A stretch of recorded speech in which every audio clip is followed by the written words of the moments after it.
Bonjour à tous, amis de votre évolution, de votre vitalité à tout niveau holistique et surtout de cette envie peut-être d'évolution et de résilience. Et justement, on aborde aujourd'hui le mindset. Et qu'est-ce que le mindset va vous permettre? Eh bien justement de développer votre intelligence émotionnelle, c'est-à-dire de vous auto-réguler au niveau des émotions et de développer cette adaptabilité parce que finalement l'intelligence émotionnelle, si on la résume, n'est rien d'autre qu'une forme d'adaptabilité au monde qui nous entoure, aux relations bien sûr, à nos émotions, donc la relation avec nous-mêmes et comment on régule ça, comment on met de l'harmonie et de la fluidité. Eh bien ça s'apprend et c'est ce qu'on appelle l'intelligence émotionnelle. Et ça commence par le mindset. Donc le mindset, c'est l'état d'esprit. On peut avoir deux états d'esprit. Donc l'état d'esprit fixe ou l'état d'esprit de développement. L'état d'esprit fixe est celui d'une personne qui reste un peu figée, c'est-à-dire que elle va se dire qu'elle a des compétences, des qualités, une intelligence comme ça, et c'est pas autrement. C'est-à-dire que en fait, euh, elle a toujours peur qu'on la juge de l'extérieur et elle a peur de l'échec en fait. Et elle a tellement obnubilé inconsciemment par cette peur de l'échec qu'elle reste cantonnée à ce qu'elle sait déjà, donc à ses compétences qu'elle a déjà acquises. Et c'est pour ça que souvent elle ne veut pas sortir de sa zone du confort et souvent elle reste plantée dans ce qu'elle connaît, de ce qu'elle sait faire.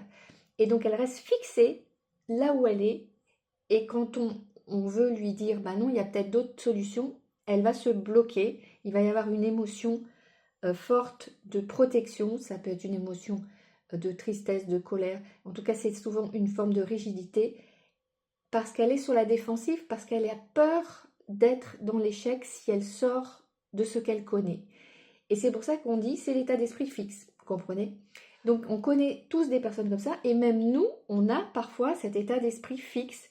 Par moment, si on est en stress, eh bien on peut avoir cet état d'esprit fixe, c'est-à-dire qu'on dit bon moi je vais me cantonner à ce que je connais, à ce que je sais, et je vais surtout pas aller ailleurs. Je vais surtout pas m'adapter trop.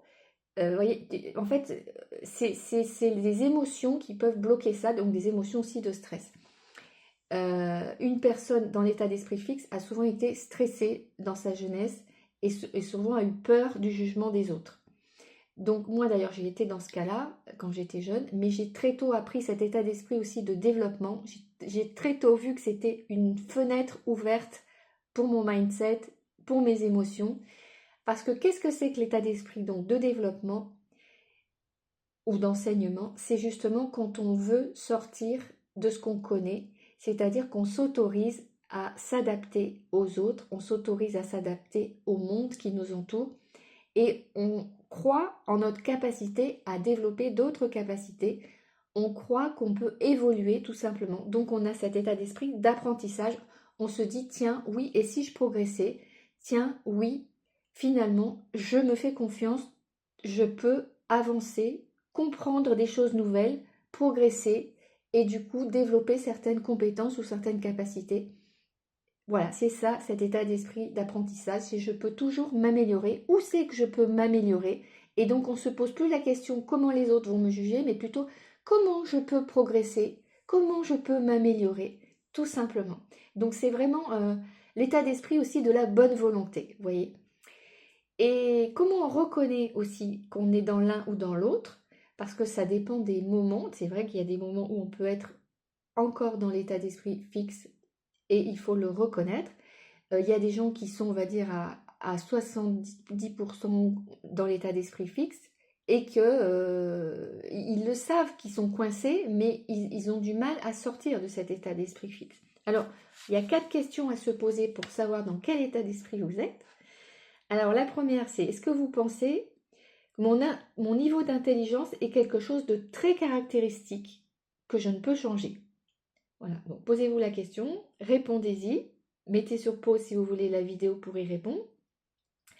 Deuxième question, est-ce que je peux apprendre de nouvelles choses pour faire évoluer mon niveau d'intelligence? Ok? Est-ce que je peux apprendre de nouvelles choses pour faire évoluer mon niveau d'intelligence? Est-ce que c'est oui? Est-ce que c'est non? Est-ce que c'est peut-être?